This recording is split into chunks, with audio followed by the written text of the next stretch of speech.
भोंदू अशोक खरातला 14 दिवसांची न्यायालयीन कोठडी सुनावण्यात आलेली आहे। 5व्या गुन्ह्यात खरातलाही न्यायालयीन कोठडी सुनावण्यात आलेली आहे। कराची 5व्या गुन्ह्यातली कोठडी संपत होती, त्यामुळे आज त्याला कोर्टामध्ये हजर केलं होतं आणि आता त्याला 5व्या गुन्ह्यात 14 दिवसांची न्यायालयीन कोठडी सुनावण्यात आलेली आहे।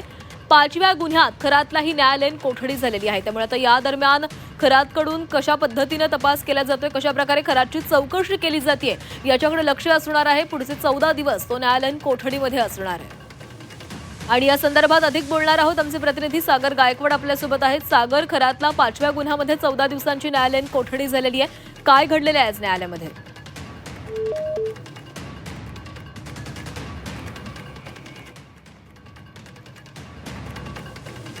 खरातला 14 दिवसांची न्यायालयीन कोठडी सुनावण्यात आलेली आहे। 5व्या गुन्ह्यात त्याला ही कोठडी सुनावण्यात आल्याचं कळतंय। 14 दिवस तो आता न्यायालयीन कोठडीमध्ये असणार आहे। 5व्या गुन्ह्यात भोंदू अशोक खरातला ही न्यायालयीन कोठडी झालेली आहे। 6व्या गुन्ह्यात आपल्याला त्याचा ताबा देण्यात यावा अशी एसआयटीनं कोर्टाकडे मागणी केलेली आहे। पुन्हा एकदा आमचे प्रतिनिधी सागर गायकवाड यांच्याकडे जाणार आहोत। सागर, खरातला 14 दिवसांची न्यायालयीन कोठडी झालेली आहे, काय घडले आज कोर्टामध्ये? नक्कीच खरं तर या 5व्या गुन्ह्याची पोलिसांचा जो तपास होता तो संपल्यामुळे पुन्हा एकदा त्याला न्यायालयीन कोठडी देण्यात आलेली आहे। 14 न्यायालयांची कोठडी अशोक खरातला माननीय न्यायालयाने सुनावलेली आहे।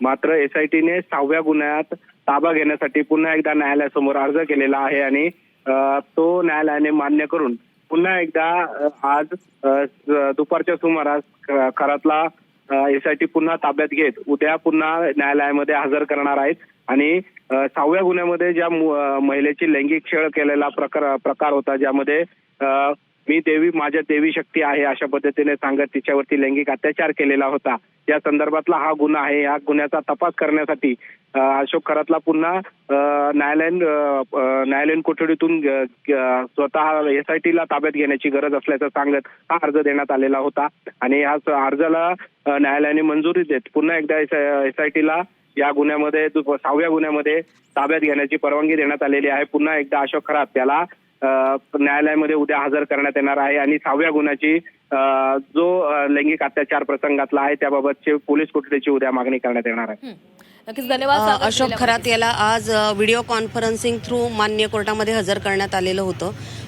जो 79/2026चा जो गुन्हा होता त्यामध्ये पोलीस कस्टडी यापूर्वी मिळालेली होती आणि त्या गुन्ह्याचा मधल्या पोलीस कोठडीचा हक्क जो आहे तो राखीव ठेवून दुसरा जो महिला अत्याचाराचा गुन्हा आहे 81/2026 त्यामध्ये त्याला वर्ग करण्यात आलेला आहे आणि उद्या त्याला माननीय कोर्टासमोर पोलीस कोठडीसाठी हजर करण्यात येईल।